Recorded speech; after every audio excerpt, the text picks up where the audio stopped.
12 ಲಕ್ಷದಿಂದ 54 ಲಕ್ಷಕ್ಕೆ ಜಿಗಿದ ಆಪರೇಷನ್. ಹೆರಿಗೆ ಈಗ ಹೆಲ್ತ್ ಕೇರ್ ಅಲ್ಲ, ಬಿಸ್ನೆಸ್. ಸ್ನೇಹಿತರೆ, 2008ರಲ್ಲಿ ನಮ್ಮ ದೇಶದಲ್ಲಿ ಕೇವಲ 12 ಲಕ್ಷ ಹೆರಿಗೆ ಆಪರೇಷನ್ಗಳಾಗಿದ್ವು. ಆದ್ರೆ ಕೇವಲ 15-16 ವರ್ಷದಲ್ಲಿ ಈ ಸಂಖ್ಯೆ ಬರೋಬ್ಬರಿ 54 ಲಕ್ಷ ದಾಟಿದೆ. ನಾರ್ಮಲ್ ಡೆಲಿವರಿ ಕಮ್ಮಿಯಾಗಿ ಬರೀ ಆಪರೇಷನ್ಗಳೇ ಆಗ್ತಿರೋದು ಜಾಸ್ತಿ ಆಗ್ತಾ ಇದೆ. 4 ಪಟ್ಟು ಹೆಚ್ಚಳ ಆಗಿದೆ.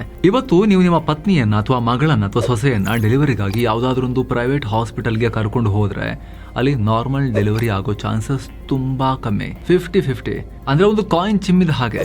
ಯಾಕೆ ಹೀಗಾಗ್ತಿದೆ? ನಮ್ಮ ತಾಯಂದಿರು ನಾರ್ಮಲ್ ಡೆಲಿವರಿ ಮಾಡೋ ಶಕ್ತಿಯನ್ನ ಕಳ್ಕೊಂಡಿದಾರಾ? ಖಂಡಿತ ಅಲ್ಲ. ಭಾರತದಲ್ಲಿ ಮಕ್ಕಳ ಜನನ ಅನ್ನೋದು ಈಗ ನ್ಯಾಚುರಲ್ ಆಗಿ ಉಳಿದಿಲ್ಲ ಅಷ್ಟೇ. ಮೆಡಿಕಲ್ ಎಮರ್ಜೆನ್ಸಿಗಿಂತ ಹೆಚ್ಚಾಗಿ ಹಣ ಹಾಗೂ ಆಸ್ಪತ್ರೆಗಳ ಲಾಭಕ್ಕೋಸ್ಕರ ಪ್ರತಿಯೊಂದು ಹೆರಿಗೆಯನ್ನು ಬಲವಂತವಾಗಿ ಸರ್ಜರಿಯನ್ನಾಗಿ ಮಾಡಲಾಗ್ತಿದೆ ಅನ್ನೋ ಆರೋಪ ಇದೆ. ಹೆರಿಗೆ ಅನ್ನೋದು ಈಗ ಹೆಲ್ತ್ ಕೇರ್ ಆಗಿ ಮಾತ್ರ ಉಳಿದಿಲ್ಲ, ಪಕ್ಕಾ ಕಾರ್ಪೊರೇಟ್ ಬಿಸಿನೆಸ್ ಮಾಡೆಲ್ ಆಗಿ ಬದಲಾಗಿದೆ. ಬನ್ನಿ ಇವತ್ತಿನ ಈ ಎಕ್ಸ್ಪ್ಲೇನರ್ ವಿಡಿಯೋದಲ್ಲಿ ಈ ಮೆಡಿಕಲ್ ದಂಧೆಯ ಹಿಂದಿರೋ ಕರಾಳ ಸತ್ಯಗಳನ್ನ ಒಂದೊಂದಾಗಿ ನೋಡ್ತಾ ಹೋಗೋಣ.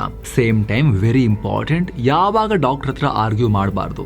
ಯಾವ ಮೆಡಿಕಲ್ ಕಂಡೀಷನ್ಸ್ ಅಲ್ಲಿ ಸಿ ಸೆಕ್ಷನ್ ಅಥವಾ ಸಿಸೇರಿಯನ್ ಸೆಕ್ಷನ್ ನ ಆ ಆಪರೇಷನ್ ಹೆರಿಗೆಯ ಅವಶ್ಯಕತೆ ಇರುತ್ತೆ, ಮೆಡಿಕಲಿ ಅವಶ್ಯಕತೆ ಇರುತ್ತೆ, ಅದನ್ನ ಕೂಡ ನಾವು ತಿಳ್ಕೊಂಡಿರ್ಲೇಬೇಕು. ಸುಮ್ಮನೆ ರ್ಯಾಂಡಮ್ ಆಗಿ ಡಾಕ್ಟರ್ ಹತ್ರ ಆರ್ಗ್ಯೂ ಮಾಡಬಾರ್ದು. ಎಲ್ಲವನ್ನ ಇದರಲ್ಲಿ ನಾವು ಕಂಪ್ಲೀಟ್ ಮಾಹಿತಿಯನ್ನ, ನಾಲೆಜ್ ಅನ್ನ ಪಡೆಯೋಣ. ಕಡೆ ತನಕ ಮಿಸ್ ಮಾಡಿದೆ ನೋಡಿ. ಸ್ನೇಹಿತರೆ, ಭಾರತ ಸರ್ಕಾರ ಬಹಳ ಹೆಮ್ಮೆಯಿಂದ ಒಂದು ಅಂಕಿ ಅಂಶವನ್ನ ನಮ್ಮ ಮುಂದೆ ಇಡುತ್ತೆ. ನಾವು ತಾಯಂದಿರ ಮರಣ ಪ್ರಮಾಣವನ್ನ, ಮ್ಯಾಟರ್ನಲ್ ಮಾರ್ಟಲಿಟಿ ರೇಟ್ ಅನ್ನ ಗಣನೀಯವಾಗಿ ಕಮ್ಮಿ ಮಾಡಿದ್ದೀವಿ ಅಂತ. 2014ರಲ್ಲಿ ಹೆರಿಗೆ ಟೈಮ್ ನಲ್ಲಿ ಮೃತಪಡುವ ತಾಯಂದಿರ ಸಂಖ್ಯೆ ಪ್ರತಿ 1 ಲಕ್ಷಕ್ಕೆ 130 ತಾಯಂದಿರಿದ್ರು. ಈಗ ಅದು 88ಕ್ಕೆ ಇಳಿದಿದೆ. ಅಂದ್ರೆ ಕಳೆದ 8 ವರ್ಷಗಳಲ್ಲಿ 42 ಪಾಯಿಂಟ್ಗಳಷ್ಟು ಡೌನ್ ಆಗಿದೆ.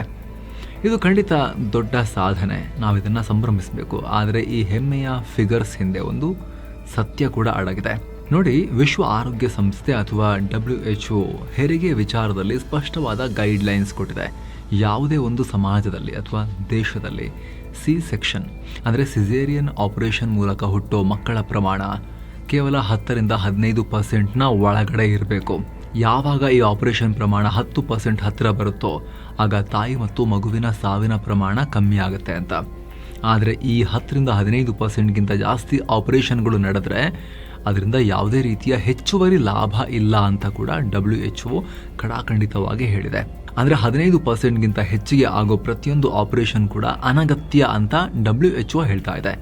ಆದ್ರೀಗ ಭಾರತದ ವಾಸ್ತವ ಸತ್ಯವನ್ನ ನೋಡಿ ನೀವೀಗ.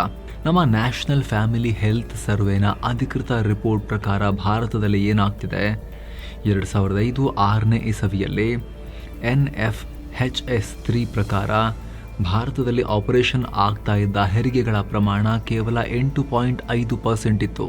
ಆದರೆ 2015-16ರ ಹೊತ್ತಿಗೆ ಇದು 17.2%ಗೆ ಜಿಗಿದಿದೆ. 2019-21ರಲ್ಲಿ 21.5%. ಈಗ ಲೇಟೆಸ್ಟ್ ಡೇಟಾ ಪ್ರಕಾರ 2024-25ರಲ್ಲಿ ಇನ್ನೂ ಸಿಕ್ಕಾಪಟ್ಟೆ ಜಾಸ್ತಿಯಾಗಿ 27% ದಾಟಿದೆ. ಅಂದ್ರೆ ಪ್ರತಿ ಆಲ್ಮೋಸ್ಟ್ 3ರಲ್ಲಿ 1 ಹೆರಿಗೆ ನಮ್ಮಲ್ಲಿ ಹೆಚ್ಚು ಕಮ್ಮಿ ಸಿಸೇರಿಯನ್ ಆಗ್ತಾ ಇದೆ, ನಾರ್ಮಲ್ ಡೆಲಿವರಿ ಆಗ್ತಿಲ್ಲ. WHO ಕೊಟ್ಟಿರೋ ಲಿಮಿಟ್ಗಿಂತ ಡಬಲ್ ಆಗಿ ಹೋಗಿದೆ ನಮ್ಮಲ್ಲಿ. ನೀವು ಸರ್ಕಾರಿ ಮತ್ತು ಖಾಸಗಿ ಆಸ್ಪತ್ರೆಗಳ ಗವರ್ಮೆಂಟ್ ವರ್ಸಸ್ ಪ್ರೈವೇಟ್ ಹಾಸ್ಪಿಟಲ್ ನಡುವಿನ ವ್ಯತ್ಯಾಸ ನೋಡಿದ್ರೂ ಕೂಡ ನಿಮಗೆ ದಂಧೆಯ ಅಸಲಿ ಮುಖವಾಡ ಕಳಚಿ ಬೀಳುತ್ತೆ. ಸರ್ಕಾರಿ ಹಾಸ್ಪಿಟಲ್ಸ್ ಅಲ್ಲಿ ಆಪರೇಷನ್ ಪ್ರಮಾಣ ಕೇವಲ 14.3% ಇದೆ. ಉಳಿದಿದೆಲ್ಲ ನಾರ್ಮಲ್ ಡೆಲಿವರಿ ಮಾಡ್ತಾರೆ, ಆಲ್ಮೋಸ್ಟ್ 86%. ಆದರೆ ಪ್ರೈವೇಟ್ ಹಾಸ್ಪಿಟಲ್ಸ್ ಅಲ್ಲಿ 47.4% ಸಿ ಸೆಕ್ಷನ್ ಮಾಡ್ತಿದ್ದಾರೆ. ಅರ್ಧಕ್ಕರ್ಧ ಸಿಸೇರಿಯನ್ ಆಪರೇಷನ್ ಮಾಡ್ತಿದ್ದಾರೆ, ಅರ್ಧ ಮಾತ್ರ ಅವರು ನಾರ್ಮಲ್ ಡೆಲಿವರಿ ಮಾಡಿಸ್ತಾ ಇರೋದು. ಅಂದ್ರೆ ನೀವು ಹೆರಿಗೆಗಾಗಿ ಪ್ರೈವೇಟ್ ಹಾಸ್ಪಿಟಲ್ಗೆ ಹೋದ್ರೆ ಒಂದು ಕಾಯಿನ್ ಟಾಸ್ ಮಾಡಿದ ಹಾಗೆ.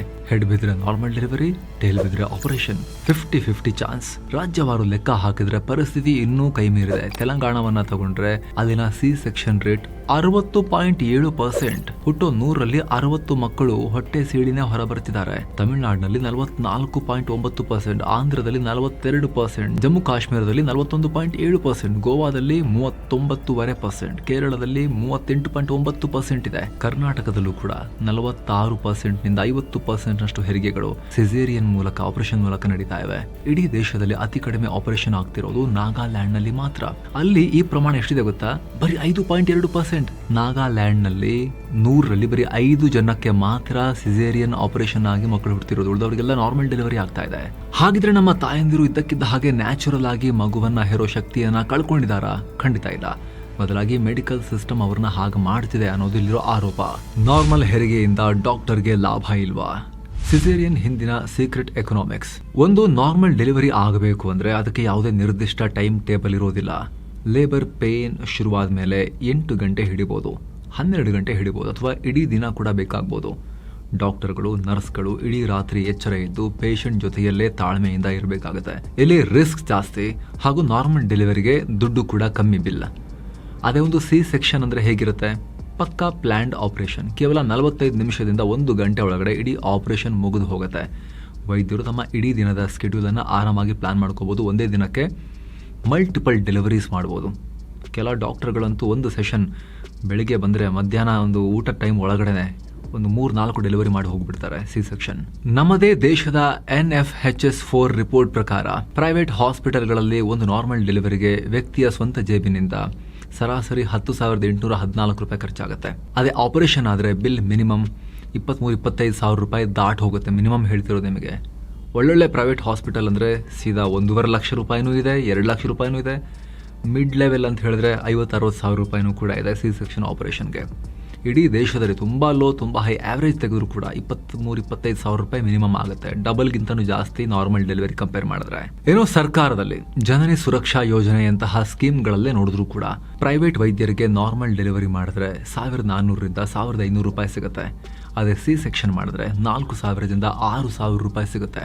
ಒಬ್ಬ ಸ್ತ್ರೀ ರೋಗ ತಜ್ಞರು, ಗೈನಕಾಲಜಿಸ್ಟ್ ಗಳಿಸೋ ವಾರ್ಷಿಕ ಆದಾಯದಲ್ಲಿ 70ರಿಂದ 80ರಷ್ಟು ದುಡ್ಡು ಬರೋದೇ ಈ ಡೆಲಿವರಿ ಕೇಸ್ಗಳಿಂದ. ಅಂದರೆ ನಮ್ಮ ಸಿಸ್ಟಮ್ ತಾನಾಗಿನೇ ಆಪರೇಷನ್ ಮಾಡಿದ್ರೆ, ಸಿ ಸೆಕ್ಷನ್ ಮಾಡಿದ್ರೆ ಹೆಚ್ಚು ದುಡ್ಡು ಸಿಗೋ ರೀತಿ ಡಿಸೈನ್ ಆಗಿದೆ. ಹಾಸ್ಪಿಟಲ್ ದೃಷ್ಟಿಯಿಂದ ನೋಡಿದ್ರೆ ಆಪರೇಷನ್ ಮಾಡೋದು ಅವರಿಗೆ ಎಲ್ಲ ರೀತಿಯಿಂದಲೂ ಜಾಸ್ತಿ ಲಾಭ ತರೋ ವ್ಯವಹಾರ. ಡಾಕ್ಟರ್ಗಳ ಟೈಮ್ ಉಳಿಯುತ್ತೆ, ಅವರು ಜಾಸ್ತಿ ಡೆಲಿವರಿ ಮಾಡ್ಬೋದು. 2 ಆಪರೇಷನ್ ಆದಮೇಲೆ ಪೇಷಂಟ್ ಹೆಚ್ಚು ದಿನ ಹಾಸ್ಪಿಟಲ್ನಲ್ಲೇ ಅಡ್ಮಿಟ್ ಆಗಿರಬೇಕಾಗುತ್ತೆ ಸಿ ಸೆಕ್ಷನ್ ಆಗ bed charge, medicine charge, room ಬಾಡಿಗೆ ಇದೆಲ್ಲ ಬಿಲ್ ಇನ್ನೂ ಜಾಸ್ತಿ ಇರುತ್ತೆ. ಹೆಚ್ಚು ಪೇಷಂಟ್ಸ್, ಹೆಚ್ಚು ಬಿಲ್ಲಿಂಗ್. 3ನೇದು ಲೀಗಲ್ ಸೇಫ್ಟಿ ಅಥವಾ ಕಾನೂನಿನ ರಕ್ಷಣೆ. ನಾರ್ಮಲ್ ಡೆಲಿವರಿಲಿ ಏನಾದರೂ ಹೆಚ್ಚು ಕಮ್ಮಿ ಆದರೆ ಪೇಷಂಟ್ ಕಡೆಯವರು ಹಾಸ್ಪಿಟಲ್ ಮೇಲೆ, ಡಾಕ್ಟರ್ ಮೇಲೆ ಕೇಸ್ ಹಾಕೋ ಭಯ ಇರುತ್ತೆ. ಅದೇ ಆಪರೇಷನ್ ಆದರೆ ಎಲ್ಲವೂ ಡಾಕ್ಟರ್ ಕಂಟ್ರೋಲ್ನಲ್ಲೇ ಇರುತ್ತೆ. Life unpredictable. ಸ್ನೇಹಿತರೆ, ನಾವೀಗ ಖಾಸಗಿ ಆಸ್ಪತ್ರೆಗಳಲ್ಲಿ ಲಕ್ಷ ಬಿಲ್ ಆಗೋದ್ರ ಬಗ್ಗೆ ಮಾತಾಡಿದ್ವಿ. ಒಂದು ಆಪರೇಷನ್ ಅಂತ ಆದಾಗ ಬಿಲ್ ಹೇಗೆ ಡಬಲ್ ಆಗುತ್ತೆ, ಜೇಬಿಗೆ, ಬ್ಯಾಂಕ್ ಅಕೌಂಟ್ಗೆ ಹೇಗೆ ಬಾಂಬ್ ಬೀಳುತ್ತೆ ಅನ್ನೋದನ್ನು ನೋಡಿದ್ವಿ. ಇವತ್ತಿನ ದಿನಗಳಲ್ಲಿ ಹೆಲ್ತ್ ಎಮರ್ಜೆನ್ಸಿ ಯಾವಾಗ, ಯಾವುದೇ ರೀತಿ ಹೆಲ್ತ್ ಎಮರ್ಜೆನ್ಸಿ ಯಾವಾಗ ಯಾರಿಗೆ ಬರುತ್ತೆ ಹೇಳೋಕ್ಕಾಗಲ್ಲ. ಹಾಗೆ ಬಂದಾಗ ನಮ್ಮ ಲೈಫ್ ಟೈಮ್ ಸೇವಿಂಗ್ಸ್ ಒಂದೇ ದಿನದಲ್ಲಿ 0 ಆಗಬಾರ್ದು ಅಂದರೆ ಪ್ರತಿಯೊಬ್ಬರಿಗೊಂದು ಬೆಸ್ಟ್ ಹೆಲ್ತ್ ಇನ್ಶೂರೆನ್ಸ್ ಇರಲೇಬೇಕು ಪ್ರೈವೇಟ್ ಆಗಿ ಅವ್ರವ್ರದ್ದು. ನಮ್ಮ ಈ ವಿಡಿಯೋದ ಪಾರ್ಟ್ನರ್ಸ್ ಆಗಿರೋ ಪಾಲಿಸಿ ಬಜಾರ್ನಲ್ಲೂ ಕೂಡ ನಿಮಗೆ ಭಾರತದ ಎಲ್ಲ ಟಾಪ್ ಪ್ರೊವೈಡರ್ಗಳ ಪ್ಲಾನ್ಗಳನ್ನು ಒಂದೇ ಕಡೆ ನೋಡಿ ಕಂಪೇರ್ ಮಾಡಕ್ಕೆ ಸಿಗುತ್ತೆ. ವಿಶೇಷವಾಗಿ ಮ್ಯಾಟರ್ನಿಟಿ ಕವರ್ ಇರುವಂತ ಬೆಸ್ಟ್ ಹೆಲ್ತ್ ಪ್ಲಾನ್ಗಳನ್ನ ಕೂಡ ನೀವು ಆಯ್ಕೆ ಮಾಡ್ಕೋಬಹುದು. ನೀವು ಹೊಸದಾಗಿ ಮದುವೆ ಆಗಿದ್ರೆ ಅಥವಾ ಮುಂದಿನ 1-2 ವರ್ಷದಲ್ಲಿ ಮಗು ಮಾಡಿಕೊಳ್ಳೋ ಪ್ಲಾನ್ ಇದ್ರೆ ಈ ಕವರ್ ನಿಮಗೆ ಪರ್ಫೆಕ್ಟ್ ಆಗಿ ಸೂಟ್ ಆಗುತ್ತೆ. ಇದರಲ್ಲಿ ನಾರ್ಮಲ್ ಡೆಲಿವರಿ ಆಗಲಿ, ಸಿ ಸೆಕ್ಷನ್ ಆಪರೇಷನ್ ಆಗಿರಲಿ, ಹಾಸ್ಪಿಟಲ್ ಖರ್ಚನ್ನು ಕೂಡ ಸೇರಿಸಿ ಇನ್ಶೂರೆನ್ಸ್ ಕಂಪನಿಯೇ ಪೇ ಮಾಡುತ್ತೆ. ಜೊತೆಗೆ ಹೆರಿಗೆಗೂ ಮುನ್ನ ಮತ್ತು ಹೆರಿಗೆ ನಂತರದ ಟೆಸ್ಟ್ಗಳು, ಮೆಡಿಸಿನ್ ಖರ್ಚುಗಳು, ಕನ್ಸಲ್ಟೇಷನ್ ಚಾರ್ಜ್ ಮತ್ತು ಹುಟ್ಟೋ ಮಗುವಿನ ಆರಂಭಿಕ ಆರೈಕೆ ಎಲ್ಲವೂ ಇದರಲ್ಲಿ ಕವರ್ ಆಗಿರುತ್ತೆ. ಆದರೆ ನೆನಪಿರಲಿ, ಮ್ಯಾಟರ್ನಿಟಿ ಕವರ್ಗೆ ಸಾಮಾನ್ಯವಾಗಿ 9 ತಿಂಗಳಿಂದ ಹಿಡಿದು ಕೆಲ ವರ್ಷಗಳವರೆಗೂ ಕೂಡ ವೇಟಿಂಗ್ ಪೀರಿಯಡ್ ಅನ್ನೋದು ಇರುತ್ತೆ. ಪಾಲಿಸಿಯಲ್ಲಿ ಕರೆಕ್ಟಾಗಿ ಡಿಸ್ಕಸ್ ಮಾಡ್ಕೊಳ್ಳಿ. ಹೀಗಾಗಿ ಪ್ರೆಗ್ನೆಂಟ್ ಆಗುವ ಮುನ್ನವೇ ಮೊದಲೇ ಪ್ಲಾನ್ ಮಾಡಿ ಇದನ್ನ ಆಡ್ ಮಾಡ್ಕೊಳ್ಳೋದು ಬಹಳ ಜಾಣತನ. ಕೇವಲ ಮ್ಯಾಟರ್ನಿಟಿ ಅಂತಲ್ಲ, ಪ್ರತಿಯೊಂದು ಆರೋಗ್ಯದ ಸಮಸ್ಯೆಗೂ ಕೂಡ ಹೆಲ್ತ್ ಇನ್ಶೂರೆನ್ಸ್ನ ರಕ್ಷಣೆ ಅನಿವಾರ್ಯ ಈಗಿನ ಕಾಲದಲ್ಲಿ. ಸೊ ನಿಮ್ಮ ಅಗತ್ಯಕ್ಕೆ ತಕ್ಕ ಹಾಗೆ ಭಾರತದ ಟಾಪ್ ಇನ್ಶೂರೆನ್ಸ್ ಕಂಪನಿಗಳ ಪ್ಲಾನ್ಗಳನ್ನು ನೀವು ತಗೋಬಹುದು. ಮನೆಯಲ್ಲಿ ಕೂತಲ್ಲೇ ಯಾವುದೇ ಏಜೆಂಟ್ ಕಮಿಷನ್ ಇಲ್ಲದೆ ಡೈರೆಕ್ಟ್ ಆಗಿ ಕಮ್ಮಿ ಪ್ರೀಮಿಯಂನಲ್ಲಿ ನೀವು ಪಾಲಿಸಿ ತಗೋಬಹುದು. ಇದರ ಜೊತೆಗೆ ಒಂದು ವೇಳೆ ನಾವೇ ಇಲ್ದಿರುವಾಗ, ದುಡಿಯೋ ವ್ಯಕ್ತಿನೇ ಇಲ್ದಿರುವಾಗ, ಫ್ಯಾಮಿಲಿಯ ಆರ್ಥಿಕ ಭದ್ರತೆ ಏನು ಅನ್ನೋ ಕ್ವಶನ್ಗೆ ಟರ್ಮ್ ಇನ್ಶೂರೆನ್ಸ್ ಕೂಡ ಅಷ್ಟೇ ಮುಖ್ಯ. ಸೊ ವಿಡಿಯೋ ಕೆಳಗಡೆ ಡಿಸ್ಕ್ರಿಪ್ಷನಲ್ಲಿ ಮತ್ತು ಪಿನ್ ಮಾಡಿರೋ ಕಾಮೆಂಟ್ನಲ್ಲಿ ಈ ಎಲ್ಲ ಲಿಂಕನ್ನು ಒಂದರ ಕೆಳಗೆ ಒಂದು ನಾವು ಕೊಟ್ಟಿರ್ತೀವಿ ಸ್ನೇಹಿತರೆ. ಮೊದಲಿಗೆ ಎಲ್ಲರಿಗೂ ಅನ್ವಯ ಆಗೋ health insurance, second maternity health insurance, ಹಾಗೂ ಲಾಸ್ಟ್ಗೆ ಟರ್ಮ್ ಇನ್ಶೂರೆನ್ಸ್ ಲಿಂಕ್ ಕೂಡ ಇರುತ್ತೆ. ಆಸಕ್ತರು ಮಿಸ್ ಇಲ್ಲದೆ ಚೆಕ್ ಮಾಡಿ. ಬನ್ನೀಗ ಕಂಟಿನ್ಯೂ ಮಾಡೋಣ. ಶುಭ ಮುಹೂರ್ತದ ಹುಚ್ಚು, ಪೇನ್ ಫ್ರೀ ಹೆರಿಗೆ ಮೋಹ. ಎಸ್, ಕೇವಲ ಡಾಕ್ಟರ್ಸ್ ಅನ್ನ, ಹಾಸ್ಪಿಟಲ್ಗಳನ್ನ ದೂರಕ್ಕಾಗಲ್ಲ. ಇಲ್ಲಿ ಈ ಸಿಸ್ಟಮ್ ಹಾಳಾಗೋದ್ರಲ್ಲಿ ಜನರ ಪಾಲು ಕೂಡ ಇದೆ, ಮಹಿಳೆಯರ ಪಾಲು ಕೂಡ ಇದೆ, ಸಮಾಜದ ಮೈಂಡ್ ಸೆಟ್ ಕೂಡ ಕಾರಣ. ಇತ್ತೀಚಿನ ದಿನಗಳಲ್ಲಿ ಆಸ್ಪಿಷಿಯಸ್ ಡೇ ಅಥವಾ ಶುಭ ಮುಹೂರ್ತ ಅನ್ನೋ ಟ್ರೆಂಡ್ ಸಿಕ್ಕಾಪಟ್ಟೆ ಫೇಮಸ್ ಆಗ್ತಿದೆ. ಮಗು ಹುಟ್ಟೋದು ನೈಸರ್ಗಿಕವಾಗಿ ಯಾವಾಗ ಹುಟ್ಟಬೇಕು ಆವಾಗ ಹುಟ್ಟಬೇಕು, ಅದನ್ನು ಆಲ್ಟರ್ ಮಾಡ್ತಿದ್ದಾರೆ ಜನ. ಇಂಥ ಟೈಮಲ್ಲೇ ಹುಟ್ಟಬೇಕು, ಇಂಥ ಟೈಮಲ್ಲೇ ಬಾ ನೀನು ಆಚೆಗೆ ಅಂಥೇಳಿ ಜನ ಕೂಡ ಆರ್ಡರ್ ಮಾಡ್ತಿದ್ದಾರೆ ಡಾಕ್ಟರ್ಸ್ಗೆ. ಬಂತು ಟೈಮ್, ಎತ್ತೀಗ ಅಂಥೇಳಿ ಮಗುನ. ಡಾಕ್ಟರ್ಗಳು ಇವ್ರದ್ದು ಮಾತು ಕೇಳಿಕೊಂಡು ಬ್ಲೇಡ್ ಹಿಡ್ಕೊಂಡು ರೆಡಿ ಇರಬೇಕು. ಯಾಕೆ ಇಂಡಿಯನ್ ಎಕ್ಸ್ಪ್ರೆಸ್ ಪತ್ರಿಕೆ ಮಾಡಿರೋ ರಿಪೋರ್ಟ್ ಪ್ರಕಾರ ಭಾರತದಾದ್ಯಂತ ಈ ಟ್ರೆಂಡ್ ತುಂಬಾ ಜಾಸ್ತಿ ಆಗಿದೆ. ಈಗ ಇದೊಂದ್ ಕಡೆ ಆದ್ರೆ ನಗರ ಪ್ರದೇಶಗಳಲ್ಲಿ ಪೇನ್ ಫ್ರೀ ಅಂದ್ರೆ ನೋವಿಲ್ಲದ ಹೆರಿಗೆ ಬೇಕು ಅನ್ನೋದು ಇನ್ನೊಂದು ಹೊಸ ಟ್ರೆಂಡ್ ಇದು ಮಹಿಳೆಯರಲ್ಲೇ. ಆ ಹೆರಿಗೆಯ ವಿಪರೀತ ನೋವನ್ನ ತಡೆದುಕೊಳ್ಳೋ ಮಾನಸಿಕ ತಯಾರಿ ಈಗಿನ ಜನರೇಷನ್ ಅಲ್ಲಿ ಕಮ್ಮಿ ಆಗ್ತಿದೆ. ಅಯ್ಯೋ ಅಷ್ಟೊಂದು ಜೀವ ಹೋಗೋಷ್ಟು ನೋವಾಗುತ್ತಂತೆ, ಬೇಡ ಇದನ್ನ ಕೊಡಿ, ಅನಸ್ತೇಷಿಯಾ ಕೊಟ್ಬಿಟ್ಟು ಪ್ರಜ್ಞೆ ತಪ್ಪಿಸ್ಬಿಟ್ಟು ಎತ್ತು ಬಿಡಿ, ಗೊತ್ತೇ ಆಗಬಾರದು ಡೆಲಿವರಿ ಆಗಿರೋದು ಅನ್ನೋ ಟ್ರೆಂಡ್ ಕೂಡ ಅದು ಕೂಡ ಕಾರಣ ಆಗ್ತಾ ಇದೆ. ಇದಕ್ಕೆ ಪೂರ್ತಿಯಾಗಿ ಮಹಿಳೆಯರನ್ನ ಬ್ಲೇಮ್ ಮಾಡೋಕ್ಕೂ ಆಗಲ್ಲ, ಅಷ್ಟು ಸಿಕ್ಕಾಪಟ್ಟೆ ಪೇನ್ ಇರುತ್ತೆ. ಯಾರಿಗಾದ್ರೂ ಪುರುಷರಿಗೆ ಕಿಡ್ನಿ ಸ್ಟೋನ್ ಆದವರಿಗೆ ಅದ್ರದ್ದು ಪೇನ್ ಫೀಲ್ ಮಾಡಿದ್ರೆ, ತುಂಬ ಪೇನ್ ಆದಾಗ, ಕಿಡ್ನಿ ಸ್ಟೋನ್ ಆದಾಗ ಯಾವ ರೀತಿ ತುಂಬ ಪೇನ್ ಬರುತ್ತೆ, ಅದರ ಹಲವು ಪಟ್ಟು ಜಾಸ್ತಿ ಇರುತ್ತೆ ಅಂತ ಹೇಳ್ತಾರೆ. ಸೊ ಇದು ಕೇವಲ ಮಹಿಳೆಯರನ್ನ ಫುಲ್ ಬ್ಲೇಮ್ ಮಾಡೋಕ್ಕಿಂತ ಹೆಚ್ಚಾಗಿ ರಿಸರ್ಚ್ಗಳು ಹೇಳೋ ಪ್ರಕಾರ ಹೆರಿಗೆ ನೋವು ತಡೆಯೋಕೆ ನಮ್ಮ ಸಿಸ್ಟಮ್ನಲ್ಲಿ ಉತ್ತಮವಾದ ಪೇನ್ ರಿಲೀಫ್ ವ್ಯವಸ್ಥೆ ಇಲ್ಲದೆ ಇರುವುದು ಕೂಡ ಇದಕ್ಕೆ ಮುಖ್ಯ ಕಾರಣ ಅಂತಾನೂ ಹೇಳ್ತಿದ್ದಾರೆ. ಪರಿಹಾರವೇನು? ಕಾಣೆಯಾದ ಮಿಡ್ ವೈಫ್ಸ್ 11 ಲಕ್ಷ ಆಪರೇಷನ್ ತಪ್ಪಿಸುತ್ತಾ ಯುರೋಪ್ ಮಾಡೆಲ್. ಸ್ನೇಹಿತರೆ, ಭಾರತದ ಹೆಲ್ತ್ ಕೇರ್ ಸಿಸ್ಟಮ್ನಲ್ಲಿ ಮಿಸ್ ಆಗಿರೋ ಅತಿ ದೊಡ್ಡ ಕೊಂಡಿ ಅಂದ್ರೆ ಅದು ಮಿಡ್ ವೈಫ್ಸ್, ಅಂದ್ರೆ ಪರಿಣಿತ ದಾದಿಯರು ಅಥವಾ ಆಧುನಿಕ ಸೂಲಗಿತ್ತಿಯರು. ಬ್ರಿಟನ್, ಸ್ವೀಡನ್, ನೆದರ್ಲ್ಯಾಂಡ್ಸ್ ನಂತಹ ಮುಂದುವರೆದ ರಾಷ್ಟ್ರಗಳಲ್ಲೇ ಈ ಮಿಡ್ವೈಫ್ ಮಾಡೆಲ್ ಬಹಳ ಯಶಸ್ವಿಯಾಗಿ ಕೆಲಸ ಮಾಡ್ತಿದೆ. ಅಲ್ಲಿನ ಸಿಸ್ಟಮ್ ಹೇಗಿದೆ ಅಂದ್ರೆ, ಗರ್ಭಿಣಿಯರಿಗೆ ಯಾವುದೇ ದೊಡ್ಡ ಮೆಡಿಕಲ್ ಕಾಂಪ್ಲಿಕೇಶನ್ಸ್ ಇಲ್ಲ ಅಂದ್ರೆ ಅವರ ಇಡೀ ಪ್ರೆಗ್ನೆನ್ಸಿ ಜರ್ನಿಯನ್ನ, ಹೆರಿಗೆಯನ್ನ ಮತ್ತು ಹೆರಿಗೆ ನಂತರದ ಆರೈಕೆಯನ್ನ ಈ ಮಿಡ್ವೈಫ್ಗಳೇ ಸಂಪೂರ್ಣವಾಗಿ ನೋಡ್ಕೊಬಹುದು. ಅಷ್ಟು ಎವಾಲ್ವ್ ಆಗಿದೆ ಸಿಸ್ಟಮ್ ಅಲ್ಲಿ. ಅಲ್ಲಿ ಹಾಸ್ಪಿಟಲ್ಗೆ ಹೋಗೋದು ಅಥವಾ ಡಾಕ್ಟರ್ ಹತ್ರ ಹೋಗೋದು ಕೊನೆಯ ಆಯ್ಕೆ, ಲಾಸ್ಟ್ ರೆಸಾರ್ಟ್, ಲಾಸ್ಟ್ ಆಪ್ಷನ್ ಥರ. ಅದು ಫಸ್ಟ್ ಆಪ್ಷನ್ ಅಲ್ಲ. ಏನಾದರೂ ಎಮರ್ಜೆನ್ಸಿ ಬಂದರೆ ಮಾತ್ರ ವೈದ್ಯರು ಎಂಟ್ರಿ ಕೊಡ್ತಾರೆ. ಮಿಡ್ ವೈಫ್ಗಳು ಕೇವಲ ಮೆಡಿಕಲ್ ಟ್ರೀಟ್ಮೆಂಟ್ ಮಾತ್ರ ಕೊಡಲ್ಲ, ಬದಲಿಗೆ ತಾಯಿಗೆ ಎಮೋಷನಲ್ ಆಗಿ, ಫಿಸಿಕಲ್ ಆಗಿ ಸಪೋರ್ಟ್ ಕೊಟ್ಟು ನ್ಯಾಚುರಲ್ ಡೆಲಿವರಿಗೆ ಹೆಲ್ಪ್ ಮಾಡ್ತಾರೆ. ಡಚ್ ದೇಶದ ಮಿಡ್ ವೈಫ್ ಸಿಸ್ಟಮ್ ಅನ್ನ ಫಿಸಿಯೋಲಾಜಿಕಲ್ ಅಪ್ರೋಚ್ ಅಂತ ಕರೆಯಲಾಗುತ್ತೆ. ಆದರೆ ಭಾರತದಲ್ಲಿ ನಾವು ಹೆರಿಗೆ ಅನ್ನೋದನ್ನ ಒಂದು ನ್ಯಾಚುರಲ್ ಪ್ರಕ್ರಿಯೆ ಬದಲು ಮೆಡಿಕಲ್ ಇವೆಂಟ್ ಆಗಿ ಬದಲಾಯಿಸ್ಬಿಟ್ಟಿದ್ದೇವೆ. ಈಗ ಒಳ್ಳೆ ವಿಚಾರ ಏನ್ ಗೊತ್ತಾ, ಕಡೆಗೂ ಕೂಡ ಭಾರತ ಸರ್ಕಾರ ಎಚ್ಚೆತ್ತುಕೊಂಡಿದೆ. ಮಿಡ್ ವೈಫರಿ ಸರ್ವಿಸ್ ಇನಿಷಿಯೇಟಿವ್ ಅಡಿಯಲ್ಲಿ 90,000 ಮಿಡ್ವೈಫ್ಗಳನ್ನ ಟ್ರೈನ್ ಮಾಡೋ ದೊಡ್ಡ ಗುರಿಯನ್ನ ಭಾರತ ಸರ್ಕಾರ ಹಾಕೊಂಡಿದೆ. 2019ರಲ್ಲಿ ತೆಲಂಗಾಣದಲ್ಲಿ ಇದರ ಮೊದಲ ಬ್ಯಾಚ್ ಶುರುವಾಗಿದೆ. ಸದ್ಯಕ್ಕೆ ದೇಶದಲ್ಲಿ 8 ನ್ಯಾಷನಲ್ ಮಿಡ್ವೈಫರಿ ಟ್ರೈನಿಂಗ್ ಇನ್ಸ್ಟಿಟ್ಯೂಟ್ಗಳು ಮತ್ತು 39 ಸ್ಟೇಟ್ ಇನ್ಸ್ಟಿಟ್ಯೂಟ್ಗಳು ಕೆಲಸ ಮಾಡ್ತಿವೆ. ಲ್ಯಾನ್ಸೆಟ್ ಪ್ರತಿಷ್ಠಿತ ಮೆಡಿಕಲ್ ಜರ್ನಲ್ ಅವರ ಅಂದಾಜಿನ ಪ್ರಕಾರ ಭಾರತದಲ್ಲಿ ಮಿಡ್ವೈಫ್ ಸಿಸ್ಟಮ್ ಅನ್ನ ಸರಿಯಾಗಿ ಸ್ಟ್ರಾಂಗ್ ಆಗಿ ಇಂಪ್ಲಿಮೆಂಟ್ ಮಾಡಿದ್ರೆ ವರ್ಷಕ್ಕೆ ಬರೋಬ್ಬರಿ 1.1 ಮಿಲಿಯನ್ ಅಂದ್ರೆ 11 ಲಕ್ಷ ಸಿಸೇರಿಯನ್ ಆಪರೇಷನ್ ಡೆಲಿವರಿಗಳು, ಸಿ ಸೆಕ್ಷನ್ಗಳನ್ನ ಅವಾಯ್ಡ್ ಮಾಡಬಹುದು, ತಪ್ಪಿಸಬಹುದು. ಇದು ನಮ್ಮಲ್ಲಿ ನಡೆಯೋ ಒಟ್ಟು ಆಪರೇಷನ್ಗಳ ಪೈಕಿ 22%. ಸಿ ಸೆಕ್ಷನ್ ನಿಂದ ಸಮಸ್ಯೆ.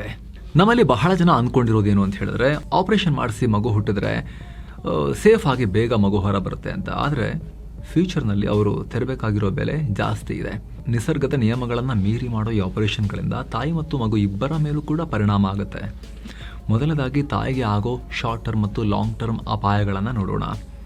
ಅನಗತ್ಯ ಆಪರೇಷನ್ನಿಂದ ತಾಯಿಗೆ ಸಿಕ್ಕಾಪಟ್ಟೆ ಬ್ಲೀಡಿಂಗ್ ಆಗೋ ರಿಸ್ಕ್ ಇರುತ್ತೆ. ಇನ್ಫೆಕ್ಷನ್ ಆಗೋ ಚಾನ್ಸಸ್ ನಾರ್ಮಲ್ ಡೆಲಿವರಿಗಿಂತ ಜಾಸ್ತಿ. ಜೊತೆಗೆ ರಿಕವರ್ ಆಗೋಕೆ ಫುಲ್ಲಿ ವಾರಗಳೇ ಬೇಕಾಗುತ್ತೆ. ಅದಕ್ಕಿಂತ ದೊಡ್ಡ ವಿಚಾರ ಏನು ಗೊತ್ತಾ, ಮುಂದಿನ ಬಾರಿ ಗರ್ಭ ಧರಿಸಿದಾಗ again C section almost guaranteed. ಭಾರಿ ಕಾಂಪ್ಲಿಕೇಶನ್ಸ್ ಶುರುವಾಗುತ್ತೆ. ಯುಟೆರೈನ್ ರಪ್ಚರ್ ಅಂದರೆ ಗರ್ಭಕೋಶ ಹರಿಯುವಿಕೆ ಆಗ್ಬೋದು. ಹಾಗೆ ಅಬ್ನಾರ್ಮಲ್ ಪ್ಲಾಸೆಂಟೇಷನ್ ಆಗಬಹುದು. ಕೆಲವೊಮ್ಮೆ ಅತಿಯಾದ ರಕ್ತಸ್ರಾವದಿಂದ ಗರ್ಭಕೋಶವನ್ನೇ ತೆಗಿಬೇಕಾದ ಪರಿಸ್ಥಿತಿನೂ ಬರ್ಬೋದು. ಇನ್ನು ಮಗುವಿನ ಮೇಲೆ ಬೀರೋ ಪರಿಣಾಮಗಳೇನು? ನೈಸರ್ಗಿಕವಾಗಿ ಹುಟ್ಟೋ ಮಗುವಿಗೂ ಹೊಟ್ಟೆ ಸಿಡಿ ಹೊರತೆಗೆಯೋ ಮಗುವಿಗೂ ಆರೋಗ್ಯದಲ್ಲಿ ಬಹಳ ವ್ಯತ್ಯಾಸಗಳಾಗ್ಬೋದು. ಸಿ ಸೆಕ್ಷನ್ನಿಂದ ಹುಟ್ಟಿದ ಮಕ್ಕಳಿಗೆ ತಕ್ಷಣವೇ ಉಸಿರಾಟದ ಸಮಸ್ಯೆಗಳು ಬರೋ ಸಾಧ್ಯತೆ ಜಾಸ್ತಿ ಇರುತ್ತೆ. ರೆಸ್ಪಿರೇಟರಿ ಡಿಸ್ಟ್ರೆಸ್ ಅಲ್ಲದೆ ಫ್ಯೂಚರ್ನಲ್ಲಿ ಅಸ್ತಮಾ, ಒಬೆಸಿಟಿ ಇಂಥ ಸಮಸ್ಯೆಗಳ ಸಾಧ್ಯತೆ ಕೂಡ ಜಾಸ್ತಿ ಆಗುತ್ತೆ ಅಂತ ಸ್ಟಡೀಸ್ ಹೇಳಿವೆ. ಅಷ್ಟೇ ಅಲ್ಲ, ಟೈಪ್ 1 ಡಯಾಬಿಟೀಸ್ ಮತ್ತು ಇಮ್ಯುನಿಟಿ ಸಮಸ್ಯೆಗಳು ಕೂಡ ಕಾಣಬಹುದು. ಸಿ ಸೆಕ್ಷನ್ ಯಾವಾಗ ಅನಿವಾರ್ಯ? ಸ್ನೇಹಿತರೆ, ಎಲ್ಲ ಚರ್ಚೆ ಮಾಡಿದ್ಮೇಲೆ ಈ ವಿಚಾರವನ್ನು ಕೂಡ ಕ್ಲಿಯರ್ ಮಾಡಬೇಕು. ಆಪರೇಷನ್ ಅಂದರೆ ಕಂಪ್ಲೀಟ್ ಆಗಿ ಕೆಟ್ಟದ್ದು, ಅದನ್ನು ಮಾಡಿಸಲೇಬಾರದು ಅಂತ ತಪ್ಪು ತಿಳ್ಕೊಳಕ್ಕೆ ಹೋಗಬೇಡಿ.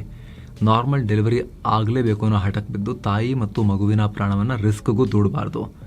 ಯಾಕಂದರೆ ಕೆಲವೊಂದು ಮೆಡಿಕಲ್ ಎಮರ್ಜೆನ್ಸಿಗಳಲ್ಲೇ ಮೆಡಿಕಲಿ ರಿಕ್ವೈರ್ಮೆಂಟ್ ಇದ್ದಾಗ ಸಿ ಸೆಕ್ಷನ್ ಮಾಡಲೇಬೇಕಾಗತ್ತೆ. ಜೀವ ಉಳಿಸೋ ಸಂಜೀವನಿಯಾಗೋದು ಕೆಲಸ ಮಾಡುತ್ತೆ. ಅದು ಯಾವ್ಯಾವ ಟೈಮ್, ಅದು ಯಾವ್ಯಾವ ಟೈಮ್ನಲ್ಲಿ ಡಾಕ್ಟರ್ ಜೊತೆ ಆರ್ಗ್ಯೂ ಮಾಡೋಕ್ಕೆಲ್ಲ ಹೋಗಬಾರ್ದು. ಯಾವಾಗ ಸಿ ಸೆಕ್ಷನ್ ಅನಿವಾರ್ಯ ಅದನ್ನು ಕ್ವಿಕ್ಕಾಗಿ ಎಕ್ಸ್ಪ್ಲೇನ್ ಮಾಡ್ತಾ ಹೋಗ್ತೇವೆ. ಒಂದು ಫೀಟಲ್ ಡಿಸ್ಟ್ರೆಸ್ ಅಂದರೆ ಗರ್ಭದಲ್ಲಿ ಮಗುವಿಗೆ ಉಸಿರಾಡೋಕೆ ಕಷ್ಟ ಆದಾಗ ಅಥವಾ ಮಗುವಿನ ಹಾರ್ಟ್ ಬೀಟ್ ಏರುಪೇರಾದಾಗ ತಕ್ಷಣ ಆಪರೇಷನ್ ಮಾಡಬೇಕಾಗತ್ತೆ. ಎರಡನೇದು ಮಗುವಿನ ಪೊಸಿಷನ್ ಸರಿ ಇಲ್ಲದೆ ಇದ್ದಾಗ.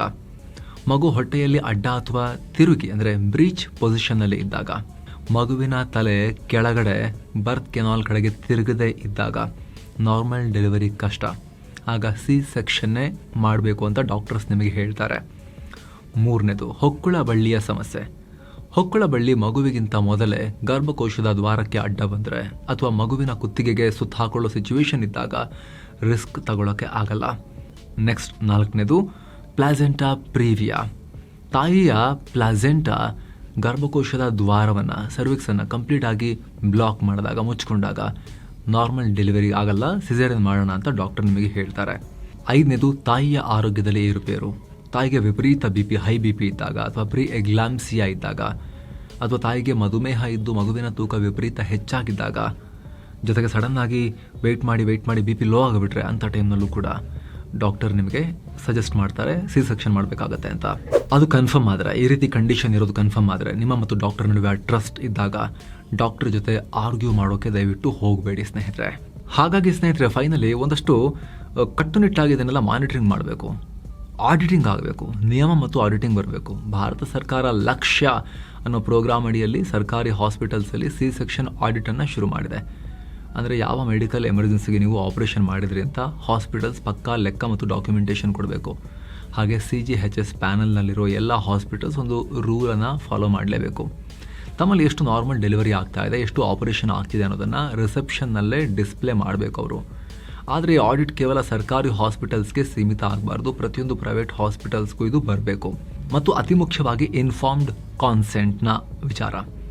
ಗರ್ಭಿಣಿಗೆ ಆಪರೇಷನ್ ಮಾಡಲೇಬೇಕು ಅಂತ ಡಾಕ್ಟರ್ ಕೇಳಿದಾಗ ಯಾಕೆ ಮಾಡಬೇಕು, ಮಾಡ್ತಿದ್ರೆ ಏನಾಗುತ್ತೆ, ಬೇರೆ ದಾರಿಗಳೇ ಇಲ್ವಾ, ನಾರ್ಮಲ್ ಡೆಲಿವರಿಗಾಗಿ ವೆಯ್ಟ್ ಮಾಡಿದ್ರೆ ರಿಸ್ಕ್ ಏನೇನು, ಎಲ್ಲವನ್ನ ಡಾಕ್ಟರ್ಸ್ ಪೇಷಂಟ್ಗೆ ಕ್ಲಿಯರ್ ಆಗಿ ಎಕ್ಸ್ಪ್ಲೇನ್ ಮಾಡಬೇಕು. ಜೊತೆಗೆ ಬರೀ ಪೇನ್ ತಡ್ಕೊಳಕ್ಕಾಗಲ್ಲ ಅನ್ನೋ ಕಾರಣಕ್ಕೋಸ್ಕರ ಸಿ ಸೆಕ್ಷನ್ ಮಾಡಿ ಅಂತ ಯಾರಾದರೂ ಹೇಳ್ತಿದ್ರೆ ಅದರ ಅಡ್ಡ ಪರಿಣಾಮಗಳ ಸಾಧ್ಯತೆಯನ್ನು ಕೂಡ ಕ್ಲಿಯರ್ ಆಗಿ ಎಕ್ಸ್ಪ್ಲೇನ್ ಮಾಡಬೇಕು. ಇಷ್ಟೆಲ್ಲ ಇನ್ಫಾರ್ಮೇಷನ್ ಕೊಟ್ಟ ಮೇಲೆ ಅಲ್ಟಿಮೇಟ್ ಡಿಸಿಷನ್ ಆವಾಗ ಪೇಷಂಟ್ ಅಥವಾ ಡೆಲಿವರಿಗೆ ಹೋಗಿರೋ ತಾಯಿ ಅವ್ರ ಫ್ಯಾಮಿಲಿಯವರು ಮಾಡೋಕ್ಕೆ ಸಾಧ್ಯ ಆಗುತ್ತೆ. ಇಲ್ಲಾಂದರೆ ಅವರು ಯಾವ್ಯಾವುದೋ ಲೆಕ್ಕಾಚಾರದಲ್ಲಿ ಕರೆಕ್ಟಾಗಿ ಇನ್ಫಾರ್ಮ್ಡೇ ಇಲ್ಲದೆ ಅವರ ಊಹಾಪೋಹದ ಆಧಾರದ ಮೇಲೆ ನಿರ್ಧಾರಗಳನ್ನು ಕೈಗೊಳ್ಳೋಕೆ ಆ ಅಪಾಯ ಆಗೋ ಚಾನ್ಸಸ್ ಇರುತ್ತೆ. ಈ ಬಗ್ಗೆ ನಿಮಗೇನಿಸುತ್ತೆ ಮಿಸ್ ಇಲ್ಲದೆ ಕಾಮೆಂಟ್ ಮಾಡಿ ತಿಳಿಸಿ. ಪ್ರತಿಯೊಬ್ಬರಿಗೂ ವರದಿಯನ್ನು ಶೇರ್ ಮಾಡಿ ಸ್ನೇಹಿತರೆ, ಅವೇರ್ನೆಸ್ ಮೂಡಿಸಿ. ಹಾಗೆ ಕಡೆದಾಗಿ ಕ್ವಿಕ್ ರಿಮೈಂಡರ್, ಆಗಲೇ ಹೇಳಿದ ಹೆಲ್ತ್ ಇನ್ಶೂರೆನ್ಸ್ನ ಪ್ಲ್ಯಾನ್ಗಳಲ್ಲಿ ನಿಮಗೆ ಆಸಕ್ತಿ ಇದ್ದರೆ, ಅದರಲ್ಲೂ ಕೂಡ ಮೆಟರ್ನಿಟಿ ಇನ್ಶೂರೆನ್ಸ್ನಲ್ಲೂ ಕೂಡ ಆಸಕ್ತಿ ಇದ್ದರೆ ಎಲ್ಲದರ ಲಿಂಕನ್ನು ಕೊಟ್ಟಿರ್ತೀವಿ. ಹೆಲ್ತ್ ಇನ್ಶೂರೆನ್ಸ್ದು ಇರುತ್ತೆ, ಅದರಲ್ಲೂ ಕೂಡ ಮೆಟರ್ನಿಟಿ ಹೆಲ್ತ್ ಇನ್ಶೂರೆನ್ಸ್ದು ಕೂಡ ಇರುತ್ತೆ.